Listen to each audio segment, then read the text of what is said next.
ನನಗೆ ಇಷ್ಟು ಪ್ರಾಬ್ಲಮ್ ಕೊಟ್ಟಿದ್ದಾರೆ ಸರ್, ಹೇಳೋಕ್ಕಾಗಲ್ಲ. ಪಿ ಎಸ್ ತೊಗೊಂಡೋಗಿ ನನಗೆ ಬಟ್ಟೆ ಎಲ್ಲ ತೆಗಿಬಿಟ್ಟು ರಾಮಕೃಷ್ಣ ಕಸ್ಟಡಿಯಲ್ಲಿ ಇದ್ದೀನಿ ಸರ್. ನಾನು 15 ದಿವಸ ಯಾರು ಕೇಳೋರಿಲ್ಲ ಸರ್, ನನಗೆ 13 ದಿವಸ ನನಗೆ ಯಾರು ಕೇಳೋರಿಲ್ಲ ಸರ್. ನಮ್ಮ ಮನೆಯವ್ರು ಬಂದರೆ ಮನೆ ತೊಗೊಳೋಕ್ಕೂ ಕಳ್ಸೋಕ್ಕೂ ನೋಡಿಲ್ಲ ಸರ್. ನಮ್ಮ ಮನೆಗೆ ನನ್ನ ವೈಫ್ ಅಂದರೆ ವೈಫ್ಗೂ ಕಳಿಸಿಲ್ಲ ಸರ್. ನನಗೆ 3 ದಿವಸ, ನನಗೆ 2 ದಿವಸ ರಾಮಕೃಷ್ಣ ಬರೋದು, ಹೊಡೆಯೋದು, ಉಮ್ಸೋದು, ಬಯಸೋದು ಸರ್. ನನಗೆ ಜಗದೀಶ್ ಸರ್ ಹೇಳ್ತಾ ಇದ್ದಾರೆ, ನನ್ನ ಕಸ್ಟಡಿ ಅಲ್ಲಪ್ಪ ಇರೋದು, ನೀನು ರಾಮಕೃಷ್ಣ ಕಸ್ಟಡಿಯಲ್ಲಿ ಅಂತ ಹೇಳ್ತಾರೆ ಸರ್. ನನಗೆ ತುಂಬಾ ಜಾಸ್ತಿ ತಾಪತ್ರೆ ಕೊಟ್ಟಿದ್ದಾರೆ ಸರ್. ನಾನು ಸುಸೈಡ್ ನೋಟ್ ಸರ್ ನೋಡಿ ಸರ್. ನಾನು ರಾಮಕೃಷ್ಣ ಯಾರು, ಯಾವ ಸ್ಟೇಷನ್, ಏನು ಅಂತ ಪೇರೆಸಂದ್ರ ಸ್ಟೇಷನ್ ಸರ್. ಯಾವುದು? ಪೇರೆಸಂದ್ರ ಚಿಕ್ಕಬಳ್ಳಾಪುರ ಪೇರೆಸಂದ್ರ ಸರ್, ಗುಡಿಬಂಡೆ ಹತ್ರ ಇದೆ. ನನಗೆ 30ನೇ ತಾರೀಕು ಸರ್ 3:30ಗೆ FIR ಆಗಿರೋದು. 6:30ಗೆ ಹೈದರಾಬಾದಲ್ಲಿ ಬಂದು ಎತ್ಕೊಂತಾರೆ ಸರ್. ಅವರು ಒಂದು 10ನೇ ತಾರೀಕುವರೆಗೂ ಅಲ್ಲೇ ಇರ್ತಾರೆ ಸರ್. ಅವರು 12 ಜನ ಪೊಲೀಸು SI ಸರ್. ನಾನು ಕಸ್ಟಡಿಯಲ್ಲಿ ಹೋದ್ಮೇಲೆ ಕಸ್ಟಡಿಯಲ್ಲಿ ನನಗೆ 2 ದಿವಸ ಅವರು ಪೊಲೀಸವರು ಎಲ್ಲ ನನಗೆ ಕೊಟ್ಬಿಟ್ಟು ಅವ್ರು 10 ಜನ 15 ಜನ ಬರೋದು, ಒಂದೊಂದು ಸಾರಿ ಹೊಡಿತಾ ಇರೋದು, ಹೋಗ್ತಾ ಇರೋದು ಸರ್. ನನ್ನ ಬಟ್ಟೆ ಎಲ್ಲ ತೆಗ್ಬಿಟ್ಟು ಹೊಡಿತಿದ್ದಾರೆ ಸರ್. ಕಸ್ಟಡಿಗೆ ತಗೊಂಡೋಗಿದ್ರು ಸರ್. ನನಗೆ ಈ ಜೋಳದಲ್ಲಿ ಕಸ್ಟಡಿ ಕೇಳಿದ್ರು ಅವರು. ಕಸ್ಟಡಿಗೆ ತಗೊಂಡು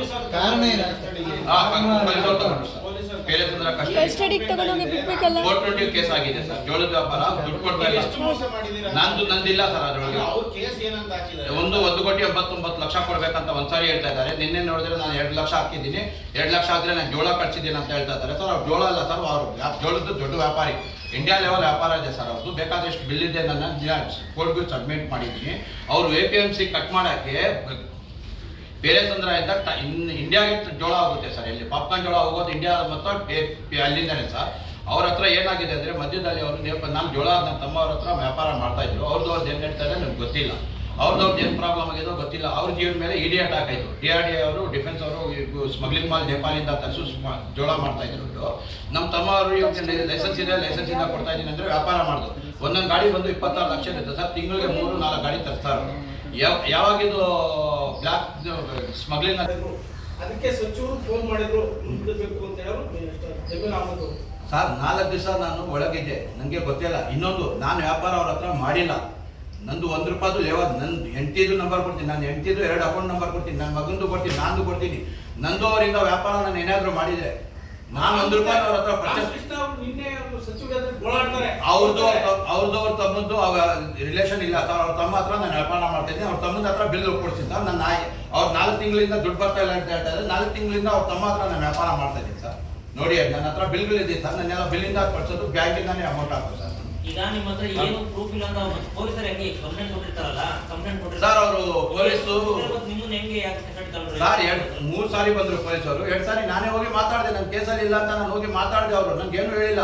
3ನೇ ಸಾರಿ ಬಂದಾಗ ಅವರು ಈ ಜಗದೀಶ್ವರ ರೆಡ್ಡಿ ನನಗೆ ಕಂಪ್ಲೇಂಟ್ ಅಲ್ಲಿ FIR ಅಲ್ಲಿ ನನ್ನ ಹೆಸರಾಗ್ಬಿಟ್ಟು, ಯಾರಂದ್ರೆ ನಿನ್ನ ತಮ್ಮನ ಜೊತೆಯಲ್ಲಿ ಇದೆಯಾ, ನಿನ್ನ ತಮ್ಮ ಇಲ್ಲ, ನೀನು ಬರಲೇಬೇಕು ಅಂತ. ನಾನು ಹೋಗಿದ್ದೆ ಪೊಲೀಸ್ ಸ್ಟೇಷನ್ಗೆ. ಹೋಗ್ಬಿಟ್ಟು ಬೆಳಗ್ಗೆ ಬರ್ತೀನಿ ಅಂದರೆ ಬೆಳಗ್ಗೆದ್ದು ಕೊಳ್ಳಿಲ್ಲ ಅವ್ರು ನನಗೆ ಜಾಸ್ತಿ ತಾಪತ್ರೆ. ಅಲ್ಲಿಂದ ನಾನು ಹೊರಟೋಗಿದ್ದಕ್ಕೆ ನನಗೆ ಹೈದರಾಬಾದಿಂದ 13 ಕಿಲೋಮೀಟ್ರು ಒರಿಸ್ಸಾ ಬಾರ್ಡರ್ ತನಕ ಕರ್ಕೊಂಡು ಬಂದಿರ್ತಾರೆ ನನಗೆ.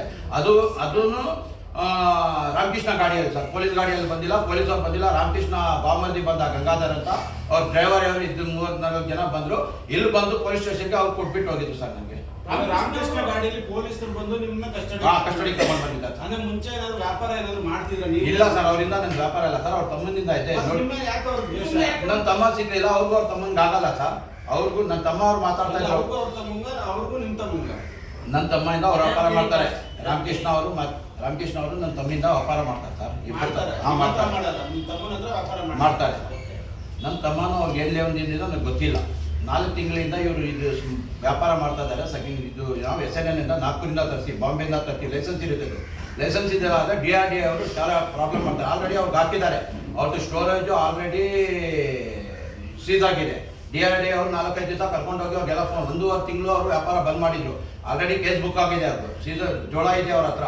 ನಾವು ಅದು ಮಾಡಲ್ಲ ಅಂತ ಹೇಳಿದ್ದಕ್ಕೆ ಇಷ್ಟು ಪ್ರಾಬ್ಲಮ್ ಕೊಡ್ತಾ ಇದ್ದಾರೆ ಸರ್ ಅವರು. ನಾವು ಕೊಡೋದೇನಿಲ್ಲ, ನಾವು ಮಾಡಲ್ಲ, ಅದು ಜೋಳ ನಮಗೆ ಬೇಡ ಅಂತ ಹೇಳಿದ್ದಕ್ಕೆ ಇಷ್ಟು ಪ್ರಾಬ್ಲಮ್ ಕೊಡ್ತಾ ಇದ್ದಾರೆ ಸರ್. ನಾವು ಇಂಪಾರ್ಟೆಂಟ್ ಜೋಳ ಮಾಡಲ್ಲ ಅಂತ ಹೇಳಿದ್ದೀವಿ. ನಿಮ್ಮ ತಮ್ಮನ ಜೊತೆ ನಿಮ್ಮ ಸಂಬಂಧ ಚೆನ್ನಾಗಿದೆಯಾ ಸರ್? ನಮ್ಮ ತಮ್ಮಂದು ಅವರು ಬೇರೆ ಕಡೆ ಸಂಬಂಧ ಏನಿಲ್ಲ. ನಾನು 3 ತಿಂಗಳಿಂದ ನೋಡಿಲ್ಲ ಅವ್ರಿಗೆ. ಅಂದ್ರೆ ನೀವು ನೀವು ಸರಿ ಇಲ್ಲ, ರಾಮಕೃಷ್ಣ ಮತ್ತೆ ಅವ್ರ ತಮ್ಮ ಸರಿ ಇಲ್ಲ. ಅವ್ರದ್ದು ಆಗಲ್ಲ, ನಂದು ನನ್ನ ತಮ್ಮಂದು ಆಗಲ್ಲ. ನಂದು ನನ್ನ ತಮ್ಮಂದು ಆಗಲ್ಲ. ಅವ್ರು ಬೇರೆ, ಇವ್ರು ಬೇರೆ, ನಾನು ಬೇರೆ ಇದ್ದೀನಿ. ಅವ್ರ ತಮ್ಮ ನನಗೆ ಜೋಳ ಕೊಡ್ತಾ ಇದ್ದಾರೆ ಅಂದ್ರೆ ಈಗೋ ಪ್ರಾಬ್ಲಮ್ ಆಗಿದ್ದಕ್ಕೆ ನಮ್ಮ ತಮ್ಮವ್ರು ಸಿಗ್ಲಿದ್ದಕ್ಕೆ ನಮ್ಮ ತಮ್ಮವ್ರು ಬಂದ್ರು, ನಮ್ಮ ಅಕ್ಕ ಅವ್ರು ಹೋಗಿ ಸೆಟಲ್ಮೆಂಟ್ ಮಾಡ್ತೀನಿ ಏನೇನು ಅಂತ ಹೋದ್ರು. ಇಲ್ಲಾಂದ್ರೆ ನಾವು ಸೆಟಲ್ಮೆಂಟ್ ಮಾಡಲ್ಲ, ನಮ್ಗೆ ವ್ಯಾಪಾರನೇ ಬೇಕು. ಸರ್ ನಿಮ್ಮ ತಮ್ಮ ಅವ್ರಿಗೆ ಏನ್ ಬಾಕಿ ಕೊಡೋದೇನಿದ್ಯಾ? ಏನಿದೆ ಸರ್ ಗೊತ್ತಿಲ್ಲ, ಒಂದು 50-60 ಲಕ್ಷ ಬರ್ಬೇಕಂತ ನನ್ಗೆ ಹೇಳಿದ್ದಾರೆ. ನನ್ಗಿನ್ನ ಕಾಂಟ್ಯಾಕ್ಟ್ ಆಗಿಲ್ಲ ಸರ್ ನನ್ನ ತಮ್ಮ ಅವರು. ನೀವು ಮೊದಲೇ ನಿಮ್ಮ ತಮ್ಮ ನೀವು ಜೊತೆಗೆ ಯಾವ ತರ ವ್ಯಾಪಾರ ಮಾಡಿದ್ರ? ಇಲ್ಲ ಸರ್, ಮಾಡಿಲ್ಲ. ಯಾವತ್ತು ಮಾಡಿಲ್ಲ? ಯಾವತ್ತು ಮಾಡಿಲ್ಲ ಸರ್. ನನ್ನ ಅಕೌಂಟ್ ಎಲ್ಲ ಚೆಕ್ ಮಾಡ್ಬೋದು ಸರ್, ಏನಿದೆ ಅಂತ ವೆರಿಫಿಕೇಶನ್ ಮಾಡಿ ಸರ್. ಯಾಕಂದ್ರೆ ನಾನು ಸುಳ್ಳು ಹೇಳ್ಬೋದು, ಬ್ಯಾಂಕ್ ಸುಳ್ಳು ಹೇಳಲ್ಲ, ಫೋನ್ ಸುಳ್ಳು ಹೇಳಲ್ಲ, ಎಲ್ಲ ನೋಡ್ಬೋದು ನೀವು. ಅಂದ್ರೆ ನೀವು ರಾಮಕೃಷ್ಣನ್ ಯಾವ ರೀತಿ ಕೊಡ್ಬೇಕಾಗಿಲ್ಲ ಅಂತಾನ? ನಾವು ಕೊಡೋದೇನಿಲ್ಲ ಸರ್, ನಾನು ವ್ಯಾಪಾರನೇ ಮಾಡಿಲ್ಲ ಸರ್. ಅವ್ರು ಯಾಕೆ ನಂಗೆ 1,80,00,000 ಸಾರ್ ಅವರು ಏನ್ ಹೇಳ್ತಾರೋ ಅವ್ರಿಗೆ ಗೊತ್ತಾಗ್ತಾ ಇಲ್ಲ. ನಿನ್ನೇನು ಹೇಳಿದ್ರು ಅವರು ಪ್ರೆಸ್ ಮೀಟ್ ಅಲ್ಲಿ, ನಾನು ರೈತರ ಹತ್ರ ಜೋಳ ತಗೊಂಡ್ ಬಂದಿದ್ದೀನಿ, 2 ಲಕ್ಷ ಹಾಕಿದ್ದಾರೆ, 1,50,000. ಯಾರಾದ್ರೂ 2 ಲಕ್ಷ ಜೋಳ ಆದ್ರೆ 2 ಕೋಟಿ ಜೋಳ ಸಾಲ ಕೊಡ್ತಾರ ಸರ್ ಯಾರಾದ್ರೂ? ನಾನು ಕೇಳ್ತಾ ಇದ್ದೀನಿ, 2 ಲಕ್ಷ ಯಾರಾದ್ರೂ ಜೋಳ ಆದ್ರೆ 1,89,00,000 ಜೋಳ ಕೊಡ್ತಾರ? ರೈತರು ಜೋಳ ಹೆಂಗ್ ಕೊಡ್ತೀರಾ ಸರ್? ನೀವು ರೈತರು ಅಂತ ಹೇಳ್ತಾ ಇದ್ದೀರಾ. 6 ತಿಂಗಳಲ್ಲಿ ನಿಮ್ ಬಿಸ್ನೆಸ್ ಬರುತ್ತಾ ಸರ್? ಎಷ್ಟು ಎಕರೆ ಇದೆ ಸರ್ ನಿಮ್ ಭೂಮಿ? ಅಲ್ಲ, ಅವ್ರು ರೈತರಿಂದ ಕೊಂಡ್ಕೊಂಡು ನಿಮ್ಗೆ ಇಲ್ಲ ಸರ್, ಅವ್ರ ರೈತರ ಹತ್ರ ಅವ್ರು ಆಲ್ರೆಡಿ ಸ್ಟೋರ್ ಸೀಸ್ ಆಗಿದೆ ಸರ್, ಅವ್ರಿಗೆ ಆಲ್ರೆಡಿ ಕೇಸ್ ಆಗಿದೆ. ನೋಡಿ ಸರ್, ನೀವು ಎಂಕ್ವೈರಿ ಮಾಡಿ ಸರ್, ನಾನು ಹೇಳೋದಲ್ಲ, ಎಂಕ್ವೈರಿ ಮಾಡಿ. ಸರ್, ಇವಾಗ ಜಮೀರ್ ಅಹಮದ್ ಅವ್ರಿಗೂ ನಿಮಗೂ ಹೆಂಗ್ ಪರಿಚಯ? ಸರ್, ನಾನು ಆಡಿಯೋ ವೈರಲ್ ಆಗಿದೆ, ಅಕ್ಬರ್ ಪಾಷಾ ನಮ್ಮವರೇ ಬಿಡುಗಡೆ ಅಂತ ಅಂದ್ಬಿಟ್ಟು ಹೇಳಿದ್ದಾರೆ. ಅಕ್ಬರ್ ಪಾಷಾ ಅಂದ್ರೆ ನೀವೇನಾ? ಅಲ್ಲ ಸರ್, ಅಕ್ಬರ್ ಪಾಷಾ ಅಂದ್ರೆ ನಾನಲ್ಲ ಅಕ್ಬರ್ ಪಾಷಾ.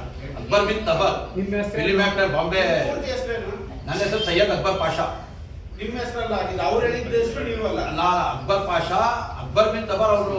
ಹೌದು, ಅವ್ರು ಹೇಳಿದ್ರು. ಅವ್ರು ಹೇಳಿದ್ರು ಅಕ್ಬರ್ ಬಿನ್ ತಬರ್ ಹೈದರಾಬಾದಿನ ಬೇಕಾಗಿರೋರು. ಸ್ವಲ್ಪ ಏನೋ ಕೇಳಿ ಅವ್ರು ಏನು ಹೇಳಿದಲ್ಲ ಸರ್, ಏನು ಹೇಳಿದ್ರು ಅವರು? ನಾವು ಹೋಗಿದ್ರು ಅವ್ರು ಹೇಳ್ಬಿಡಿ. ಈಗ ನೀವ್ ಹೇಳಿದ್ರಿ ನಿಮ್ಮ ಹೆಸರೆಲ್ಲ ಯಾರೋ ಫಿಲಿಮ್ ಅಕ್ಬರ್ ಪಾಷಾ ಏನು ಅಕ್ಬರ್ ಬಿನ್ ತಬರ್. ಅಕ್ಬರ್ ಬಿನ್ ತಬರ್ ಅಂತ ಜಮೀರ್ ಅವ್ರು ಹೇಳಿದ್ರು. ಅವ್ರ ಕಡೆಯಿಂದ ನೀವೇನು ಫೋನ್ ಮಾಡ್ತೀರಾ ಅಥವಾ ಅವ್ರು ನಿಮ್ಗೆ ಯಾವ ತರ ಸಂಬಂಧ? ಇಲ್ಲ ಸರ್, ಜೈಲ್ನಾಗಿದ್ರು ನಾವು ಫೋನ್ ಮಾಡಿದ್ವಿ. ಯಾರಿಗೆ? ಅಕ್ಬರ್ ಬಿನ್ ತಬರ್ಗೆ ಓಕೆ, ನೀವು ಫೋನ್ ಮಾಡಿದ್ರಿ? ನಾವು ಫೋನ್ ಮಾಡಿದ್ವಿ. ಅಣ್ಣ, ನಮ್ಮ ಅಣ್ಣನ್ಗೆ ತಲೆ ಹೊಡೆದಾಗಿದ್ದಾರೆ, ರಕ್ತ ಹೋಗ್ತಾ ಇದೆ, ಏನನ್ನ ಸಹಾಯ ಮಾಡಿ. ಯಾವ ಮೀಡಿಯಾಕ್ಕೆ ಎಲ್ಲಾರ್ಗು ಹೇಳಿದ್ವಿ ನಾವು, ಏನು ಸಹಾಯ ಮಾಡ್ತಾ ಇಲ್ಲ ನಮ್ಗೆ ಅಂತ ಹೇಳಿದ್ರೆ, ನಾನು ಬೆಂಗಳೂರಿನಲ್ಲಿ ಇಲ್ಲ, ನಾನು ಹೈದರಾಬಾದ್ನಾಗಿದ್ದೀನಿ, ನನ್ನ ಫ್ರೆಂಡ್ ಇದ್ದಾರೆ ಅಲ್ಲಿ, ನೀನು ಅವ್ರ PA ನಂಬರ್ ಕೊಡ್ತೀನಿ, ಅವ್ರು ಫೋನ್ ಮಾಡಿ ಅಂತ ಹೇಳಿದ್ರು. ನಾವು ಅಕ್ಕ ತಂಗಿರು ನಾವು 4 ಜನ ಯಾರು ಇಲ್ಲ ಸರ್ ನಮ್ಮ ಜೊತೆ. ನಾವು ಫೋನ್ ಮಾಡಿದ್ರು, ಓಕೆ ಸರ್, ನಮ್ಮ ಅಣ್ಣನ್ಗೆ ತಲೆ ಹೊಡೆದಾಕವ್ರೆ, ಏನನ್ನ ಸಹಾಯ ಮಾಡಿ ಅಂತ ಅಷ್ಟೇ ಹೇಳಿದ್ರು. ಯಾರಿಗೆ ಕೇಳಿದ್ರಿ ನೀವು? ಸಮೀರ್ ಅವ್ರ ಸರ್ಗೆ. ನೀವೇ ಸಮೀರ್ ಸರ್ ಹೇಳಿದ್ರು ಸರ್. ಓಕೆ, ಅಷ್ಟೇ ಹೇಳಿದ್ರು. ಪಾಪ ಅವ್ರು ಸಹಾಯ ಮಾಡಿದ್ರು ಸರ್ ಅಂತೆ. ಅವ್ರು ಏನು ಹೇಳಿಲ್ಲ, ಏನು ಅಮ್ಮ ನೋಡ್ತು. ಅವಾಗ ನಾನು 12 ದಿವಸ ಜೈಲಲ್ಲಿ ಬಂದೆ ಸರ್. 15 ದಿವಸ ಜೈಲಲ್ಲಿ ಬಂದಿರೋ ಇಲ್ಲೇ ಇದ್ದ ಸರ್ ಅವ್ರು ಇಲ್ಲೇ ಇದ್ರು. ಅಲ್ಲ, ನೀವು ಡೈರೆಕ್ಟ್ ಜಮೀರ್ ಅವ್ರು ನೀವೇ ಕಾಂಟ್ಯಾಕ್ಟ್ ಮಾಡಿದ್ರಾ? ಅಕ್ಬರ್ ಬಿನ್ ತಬರ್ ಫೋನ್ ಮಾಡಿದ್ರು, PA ನಂಬರ್ ಕೊಟ್ರು ನಮ್ಗೆ. ಯಾರು ಅವರು? ಅಕ್ಬರ್ ಬಿನ್ ತಬರ್ ಅವರು PA ನಂಬರ್ ಕೊಟ್ರು. ನಾವು ಮಾಡಿದ್ರು, ನಾವು ಅಕ್ಕ ತಂಗಿದ್ರು, ನಾವು ಯಾರು ಇಲ್ಲ ಸರ್, ಏಮನ್ನ ಸಹಾಯ ಮಾಡಿ. ಸರ್, ನನಗೆ ಪೊಲೀಸ್ ಸರ್, ನನಗೆ ಹೇಳಿ ಸರ್, ಇದು ನ್ಯಾಯ ಏನಿದೆ ಅದು ನ್ಯಾಯ ಆಗುತ್ತೆ. ನ್ಯಾಯ ಸರ್, ನಾನು ಪೊಲೀಸ್ ಸ್ಟೇಷನ್ ಇಲ್ಲ, ಮುಂದೇಳಿ ರಾಮಕೃಷ್ಣ ಅವ್ರ ಜೊತೆ ನೀವು ವ್ಯಾಪಾರ ಇಲ್ಲ ಸರ್, ನನ್ನ ವ್ಯಾಪಾರನೇ ಇಲ್ಲ. ಮತ್ತೆ ಅವ್ರು ಸುಮ್ಮನೆ ನಿಮ್ಮ ಮೇಲೆ ಹೆಂಗ್ ಕೇಸ್ ಹಾಕಿದ್ರು? ಯಾಕೆ ಹಾಕಿದ್ರು ಸರ್? ನನ್ಗೂ ಅವ್ರ ತಮ್ಮಂಗೂ ಅವ್ರಿಗೂ ಆಗಲ್ಲ, ನನಗೂ ನನ್ನ ತಮ್ಮಂಗೆ ಆಗಲ್ಲ. ನಾನು ಆಲ್ರೆಡಿ 3 ಸಾರಿ ಬಂದಿದ್ದಾರೆ ಅವರು. 3 ಸಾರಿ ಬಂದ್ರೆ 2 ಸಾರಿ ಅವ್ರು ಕರ್ಕೊಂಡು ಊಟ ಎಲ್ಲ ಮಾಡ್ಸಿದ್ದೀನಿ. ನಾನು ಊಟ ಮಾಡ್ತಿದ್ದೀನಿ, ಅವ್ರ ಜೊತೆಯಲ್ಲಿದ್ದೀನಿ. ಲಾಸ್ಟಲ್ಲಿ ನನ್ನ FIR ಅಲ್ಲಿ ನನ್ನ ಹೆಸರು ಹಾಕಿದ್ರು ಸರ್. ನಮ್ಗೆ ಏನೋ ವ್ಯಾಪಾರ ಮಾಡಿ ಅಂತ ಹೇಳಿ ಏನೋ ಜೋಳ ಹೇಳ್ತಿದ್ರೆ, ಯಾವ ತರ ಜೋಳ ಮಾಡಿ ಅಂತ ಅವ್ರು ನೀವು ಮಾಡಲ್ಲ ಅಂತ ಹೇಳಿದ್ರು. ಇಂಪಾರ್ಟೆಂಟ್ ಜೋಳ ಸರ್, ಅದು ನೇಪಾಳಿಂದ ಬಂದಿದೆಯಲ್ಲ, ಅವ್ರ ಹತ್ರ ಸ್ಟಾಕ್ ಜಾಸ್ತಿ ಇದೆ ಸರ್, ಆಲ್ರೆಡಿ ಸೀಸ್ ಆಗಿದೆ. ಅದು ರೈತರದ್ದಲ್ಲ ಸರ್, ಅದು ರೈತರದ್ದು. ಅದಕ್ಕೆ ಯಾವುದೇ ದಾಖಲೆ ಇಲ್ಲ. ದಾಖಲೆ ಇಲ್ಲ. ಅಂದ್ರೆ ನೀವು ಆಗಲೇ ಹೇಳಿದಾಗೆ ಸ್ಮಗ್ಲಿಂಗ್ ತರ ಇತ್ತು. ಅದಕ್ಕೆ ನಾವು ಅವ್ಯವಹಾರ ಮಾಡಲ್ಲ ಅಂತ ನೀವು ಹೇಳಿದ್ರಿ. ನೇಪಾಳಿಂದ ಟ್ಯಾಕ್ಸ್ ಇಲ್ಲ ಸರ್, ವಿತೌಟ್ ಟ್ಯಾಕ್ಸ್.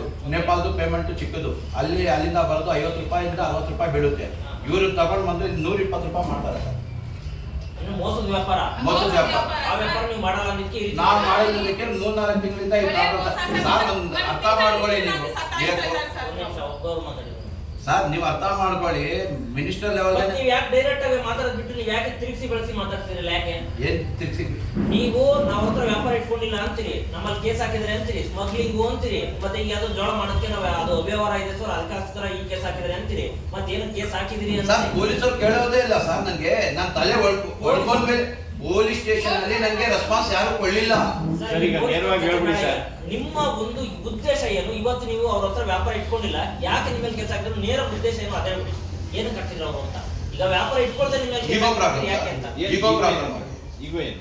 ಈಗ ಅವ್ರಿಗೆ ಏನಂದ್ರೆ, ಅವ್ರು ಮಂಚೇಪಲ್ಲಿ ಕಾಂಗ್ರೆಸ್ ಪ್ರೆಸಿಡೆಂಟ್, ಅವರು ಮಂಚೇಪಲ್ಲಿ 15 ವರ್ಷದಿಂದ ನನಗೆ ಇಲ್ಲಿ ಬರಕ್ ಕೊಡ್ತಾ ಇಲ್ಲ. ನಾನು ವ್ಯಾಪಾರ ತಮ್ಮ ಅವ್ರು ವ್ಯಾಪಾರ ಮಾಡಿದ್ರೆ ನಮಗೆ ಜೋಳದ ಮೇಲೆ 10 ರೂಪಾಯಿ 5 ರೂಪಾಯಿ ಜಾಸ್ತಿ ಆಗಿರೋನು ಕೇಳೋರು ಯಾರಿಲ್ಲ. ನಾವ್ ಇಲ್ಲಿ ಬರ್ತಾ ಇರ್ಲಿಲ್ಲ. ಯಾಕೆ ಬರ್ತಾ ಇಲ್ಲ? ಇವ್ರು ಭಯ ಬಿಟ್ಟು 15 ವರ್ಷದಿಂದ ನಾನು ಚಿಕ್ಕಬಳ್ಳಾಪುರ ಬಂದಿಲ್ಲ.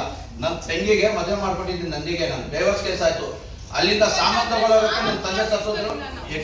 ನಮ್ಮ ತಂದೆ ಸತ್ತೋದ್ರೆ ಸಾಮಾನು ತಗೊಳ್ಳೋದಕ್ಕೆ ಬಂದಿಲ್ಲ, ಅವ್ರು ಭಯ ಬಿಟ್ಟು ನಾವು ಅಷ್ಟು ಭಯ ಬೀಳ್ತಾ ಇದ್ವಿ ನಾವು. 2022 ಅಲ್ಲಿ ನಾನು ಆಲ್ರೆಡಿ ಅವ್ರಿಗೆ ಕೇಸ್ ಮಾಡಿದ್ದೀನಿ, ಹೈಕೋರ್ಟಿಂದ ನೋಟಿಸ್ ಕಳಿಸಿದ್ದೀನಿ ನಾನು. ನಂಗೆ ಅಷ್ಟು ಭಯ ಆಯ್ತು. ತಾವಿಗೇನೋ ಕಂಪ್ಲೇಂಟ್ ಕೊಟ್ಟಿದ್ದೀರಾ ರಾಮಕೃಷ್ಣ ಅವ್ರ ಮೇಲೆ ಏನಾದ್ರು? ಆಲ್ರೆಡಿ ಕೊಟ್ಟಿದ್ದೀನಿ ಸರ್, FIR ಮಾಡಿಸಿದ್ದೀನಿ ಸರ್, ಹೈದರಾಬಾದಿಂದ FIR ಮಾಡಿಸಿದ್ದೀನಿ. ರಾಮಕೃಷ್ಣ ಅವರ ತಮ್ಮನ ಹೆಸರೇನು? ಲಕ್ಷ್ಮೀಪತಿ ಸರ್. ನಿಮ್ಮ ತಮ್ಮನ ಹೆಸರೇನು? ನನ್ನ ತಮ್ಮನ ಹೆಸರು ಸದ್ದಾಮ್ ನಾಸಿರ್ ಹುಸೇನ್ ಸರ್. ಹಾ, ಸರಿ, ಸರಿ. ಸರ್ ನನಗೆ ಸರ್ ನಿಜ ನೀವು ಅರ್ಥ ಮಾಡ್ಕೊಂಡು ನನ್ನ ಹತ್ರ ಏನೂ ಇರಲಿಲ್ಲ ಸರ್. 4-5 ತಿಂಗಳ ಮುಂದೆ ನನಗೆ ಪತಿ ಅಂತ ಹೇಳ್ತಾ ಅವ್ರ ತಮ್ಮ ಇದ್ದಾರಲ್ಲ, 70 ಲಕ್ಷ ನಾನು ಕೊಡಬೇಕಾಗಿತ್ತು ಸರ್. 70 ಲಕ್ಷ ಕೊಡಬೇಕಾಗಿದ್ರು ಅವ್ರು ನಾನು ಕೇಳಿದ್ರೆ ಖಾಲಿ ಇಟ್ಕೊಂಡ್ರೆ ನನಗೆ ಜೋಳ ಕೊಡ್ತಾ ಇದ್ದಾರೆ ಸರ್. ಒಂದೊಂದು ಚೀಲ ಬಂದು ತಗೊಂಡು ಬಂದು ವ್ಯಾಪಾರ ಮಾಡ್ತಾ ಇದ್ದಾರೆ ಸರ್. ರಾಮಕೃಷ್ಣನೇ ಸರ್ ನನಗೆ ಫೋರ್ಸ್ ಮಾಡಿ ವ್ಯಾಪಾರ ಕೊಟ್ಟಿದ್ದು. ನಾವು ಫೋನ್ ಮಾಡಿಲ್ಲ, ಅದಕ್ಕೆ ಬೇಕಾದ್ರೆ ನೀವು ಎನ್ಕ್ವೈರಿ ಮಾಡಿ ಎಲ್ಲ ಫೋನೆಲ್ಲ ಟ್ರಾನ್ಸ್ ಮಾಡಿ ಅವರೇ ಜೋಳ ಸೇಲ್ ಮಾಡು, ಜೋಳ ಸೇಲ್ ಮಾಡು, ಜೋಳ ಸೇಲ್ ಮಾಡು ಅಂತ ನಮ್ಗೆ ಗೊತ್ತಿಲ್ಲ. ಅವಾಗ ಇವತ್ತು ಲೈಸೆನ್ಸ್ ಇಲ್ಲ, ಅದು ಜೋಳ ಅಂತ ರಾಮಕೃಷ್ಣ ಅವರೇ ನಿಮಗೆ ವ್ಯಾಪಾರ ಫೋರ್ಸ್ ಮಾಡಿ ಸರ್. ಮತ್ತೆ ಈಗ ಅವ್ರಿಗೆ ನೀವೇ ಹೇಳ್ತೀರಾ ಸಂಬಂಧನೇ ಇಲ್ಲ ಅಂತ. ಸರ್ ನನ್ನ ತಮ್ಮನಿಗೆ 1 ವರ್ಷ ನಾನು ಹೇಳ್ತಾ ಇದ್ದಂದ್ರೆ ನನ್ನ ತಮ್ಮನಿಗೆ ಗಾಬರಿ ಆಗಿ ನೀವು ನಮ್ಗೆ ಅಂದ್ರಿ. ಈಗ ನನ್ಗೆಲ್ಲ ನನ್ನ ತಮ್ಗೆ ಇವಾಗ ನಾವೆಲ್ಲ ಜಾಯಿಂಟ್ ಅಂದ್ರೆ ನಾನು ಹಳೆ ಮನೆಯಲ್ಲಿ ಇದ್ದೀನಿ, ನಮ್ಮ ತಮ್ಮವ್ರು ಹೊಸ ಮನೆಯಲ್ಲಿ ಇದ್ದಾರೆ. ನಂದು ಗೋಡನು ಬೇರೆ ಇದೆ, ನನ್ನ ವ್ಯಾಪಾರನೂ ಬೇರೆ ಇದೆ, ಅವ್ರ ಗೋಡನು ಬೇರೆ ಇದೆ, ಅವ್ರ ವ್ಯಾಪಾರನೂ ಬೇರೆ ಇದೆ. ಅವ್ರು ಫೋರ್ಸ್ ಮಾಡಿ ಅವರೇ ಬಂದಿದ್ದು ಜೋಳಕ್ಕೆ. ನನಗೆ ಇದ್ರೊಳಗೆ ಏನಾಗಿದೆ ಈಗೋ ಪ್ರಾಬ್ಲಮ್ ಆಗಿಬಿಟ್ಟು ನಂಗೆ ಹಾಕೊಂಡಿರೋ ಸರ್ ಅವರು. ಅಲ್ಲ ಸರ್, ನಿಮ್ಗೆ ರಾಮಕೃಷ್ಣ ಅವರು ಸೋಷಿಯಲ್ ಮೀಡಿಯಾದೆಲ್ಲ ವೈರಲ್ ಆಯ್ತು. ಅವರು ಯಾವ ಸಚಿವರ ಸಭೆಯಲ್ಲಿ ಹೋಗಿ ಅಳ್ತಾರೆ. ಸರ್ 1,80,00,000 ಸರ್ ಅಳಿಯೋಬೇಕಾಗಿದ್ದು ನಾನು ಬಟ್ಟೆ ತೆಗೆದ್ಬಿಟ್ಟು ಹೊಡೆದಿದ್ದಾರೆ ಸರ್ ನನಗೆ PS ಅಲ್ಲಿ. ಅಲ್ಲ ಸರ್, ಈಗ ನಿಮ್ಗೂ ನಿಮ್ ತಮ್ಮನಿಗೂ ಸಂಬಂಧ ಇಲ್ಲ ಅಂತ ಹೇಳ್ತೀರಿ. ಇಲ್ಲ ಸರ್. ತಮ್ಮನಿಗೆ ಜೋಳ ತಗೊಳಕ್ ಫೋರ್ಸ್ ಮಾಡಿದ್ರು ಅಂತ ಹೇಳಿದ್ರಲ್ಲ, ಅದಕ್ಕೂ ನಿಮ್ಗೆ ಏನ್ ಸಂಬಂಧ? ನನ್ನಿಂದಾನೇ ಫೋನ್ ಮಾಡಿಸಿ ಸರ್. ಅವಾಗ ನನ್ನ ನಿಮ್ಗೆ ತಂಗಿಗೆ ನಿಮ್ ತಮ್ಮನಿಗೆ ಸಂಬಂಧನೇ ಇಲ್ಲ ಅಂತಂದ್ರಲ್ಲ. 1 ನಿಮಿಷ ಸರ್. ನಮ್ಮ ತಂಗಿಗೆ ಅವಾಗ ಮೈ ಹುಷಾರಿರ್ಲಿಲ್ಲ. 10 ಸರ್ ಫೋನ್ ಮಾಡಿಸಿದ್ರು, ಅದಕ್ಕೆ ನಾನೇ ಮಾಡಿಸಿದ್ದು ಸರ್. ಅದು ಎಷ್ಟು 7-8 ತಿಂಗಳು ಮುಂದೆ ಅದು. ಅವ್ರು ಹೇಳಿದ್ರೆ ನಾನು ಮಾಡಿದೆ. ನನಗೂ ಅವರು 10 ರೂಪಾಯಿನೂ ಸಾಲ ಕೊಡಲಿಲ್ಲ. ಅವ್ರು ಹೇಳ್ಬಿಟ್ಟಿದ್ರು, ಬೇಕಾದ್ರೆ ನೀವು ಹೋಗಿ ಎನ್ಕ್ವೈರಿ ಮಾಡಿ, 10 ರೂಪಾಯಿನೂ ನೀನು ಕೊಡಲ್ಲಪ್ಪ, ನಿಮಗೂ ನಂದು ವ್ಯಾಪಾರ ಆಗಲ್ಲ.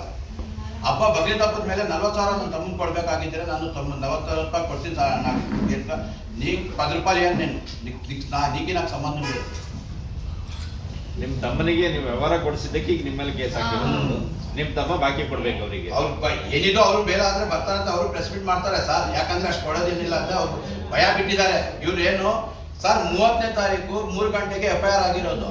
30ನೇ ತಾರೀಕು 6:30ಗೆ 12 ಕಾನ್ಸ್ಟೇಬಲ್ಸು, ಒಂದು SI 6:30ಗೆ ಹೈದರಾಬಾದಲ್ಲಿ ಬಂದಿದ್ದಾರೆ ಸರ್. ರ್ಯಾಕೆಟಲ್ಲಿ ಬರ್ತಾರ ಸರ್. ಯಾವ 30 ಹೋಗಿದ್ 30 ಸರ್. ಒಂದ್ ತಿಂಗಳಿಂದ ನಾವು ಹಿಂಗೆ ಇರ್ತಿದ್ದೆ. 10:00ಗೆ ನೋಟಿಸ್ ನಂಗೆ ಅರೆಸ್ಟ್ ಮಾಡಿಬಿಟ್ಟು 10:00ಗೆ ನೋಟಿಸ್ PS ಅಲ್ಲಿ ಕೊಡ್ತಾ ಇದ್ದಾರೆ ಸರ್ ನನಗೆ ಪೊಲೀಸರು. ಹೈದರಾಬಾದಿಂದ 100 ಕಿಲೋಮೀಟರ್ ಸರ್ ಇದು ಶ್ರೀಕಾಕುಳಂ. ಅಲ್ಲೇ ಇವ್ರ ಗಾಡಿಯಲ್ಲಿ ಬಂದು ಕರ್ಕೊಂಡು ಬಂದಿದ್ದಾರೆ ಸರ್ ನನಗೆ. ಅಲ್ಲಿಂದ ಬಂದು ವಿಜಯವಾಡ ಬೇರೆ ತಂದ ಸರ್ ಕಸ್ಟಡಿಯಲ್ಲಿ ಇದ್ರೂ ನನಗೆ PS ಕೋರ್ಟ್ಗೂ ರಾಮಕೃಷ್ಣ ಗಾಡಿಯಲ್ಲಿ ತಗೊಂಡು ಹೋಗಿದ್ದಾರೆ ಸರ್ ನನಗೆ. ಜಗದೀಶ್ವರ ರೆಡ್ಡಿ ಸರ್ ಹೇಳ್ತಪ್ಪ ನನ್ನ ಕಸ್ಟಡಿ ಇಲ್ಲ, ರಾಮಕೃಷ್ಣ ಕಸ್ಟಡಿಯಲ್ಲಿ ಇದ್ದಾರೆ ಅಂತ ಹೇಳ್ತಾರೆ. ಅವ್ರಿಗೆ ನಿನ್ನ ಮಗನ ಮೇಲೆ ಕೇಸ್ ಹಾಕ್ತೀನಿ, ನಿನ್ನ ಮೇಲೆ ಗಾಂಜಾ ಸೇಲ್ ಮಾಡ್ತೀನಿ ಅಂತ ಹೇಳ್ತೀನಿ ನಿಮಗೆ. ಸರ್ ಕಸ್ಟಡಿಯಲ್ಲಿ ನಿಮಗೆ 24 ಅವರ್ಸ್ ಇದು ಸ್ಟೇಷನ್ ಅಲ್ಲಿ ಇಟ್ಕೊಂಡಿದ್ರಾ? 6 ದಿವಸ ತಗೊಂಡ್ರಿ ಮೇಡಮ್ ನನಗೆ. 6 ದಿವಸ 6 ದಿವಸ ಇಟ್ಕೊಳಂಗಿಲ್ವಲ್ಲ ಸ್ಟೇಷನ್ 6 ಅಲ್ಲಿ? ದಿವಸ ಕಸ್ಟಡಿ ತಗೊಂಡ್ರಿ ಮೇಡಮ್ ನನಗೆ. ಫಸ್ಟ್ ನಾನು ಶನಿವಾರ ಇವ್ರಿಗೆ ಇಟ್ಕೊಂಡೆ, 1:30-2 ಗಂಟೆಗೆ ತಗೊಂಡ್ರಿ ಇವ್ರು ನನಗೆ. ತಗೊಂಡ್ಬಿಟ್ಟು ನನಗೆ ಇವ್ರು PS ಅಲ್ಲಿ ಅಲ್ಲ 6 ದಿವಸ ಇಟ್ಕೊಳಂಗಿಲ್ವಲ್ಲ? ರಾಮಕೃಷ್ಣ ಪರಿಚಯ ಯಾವಾಗಿಂದ ಇತ್ತು ಸರ್? ಸರ್ ಅಲ್ಲ ಇವ್ರು ಹೇಳ್ಬೋದಲ್ಲ ನಮ್ಗೆ ಎಷ್ಟು ದಿವಸ ಇಟ್ಕೊಂಡಿದ್ರು. ಇವ್ರು 6 ದಿವಸ ಹೇಳ್ತಾ ಇದಾರಲ್ಲ. 24 ಅವರ್ಸ್ ಹಬ್ಬ ಬಂದು 24 ಅವರ್ಸ್ ಕಸ್ಟಡಿಯಲ್ಲಿ ಅಷ್ಟೇ. ಸರ್ ಈಗ ಅಂದ್ರೆ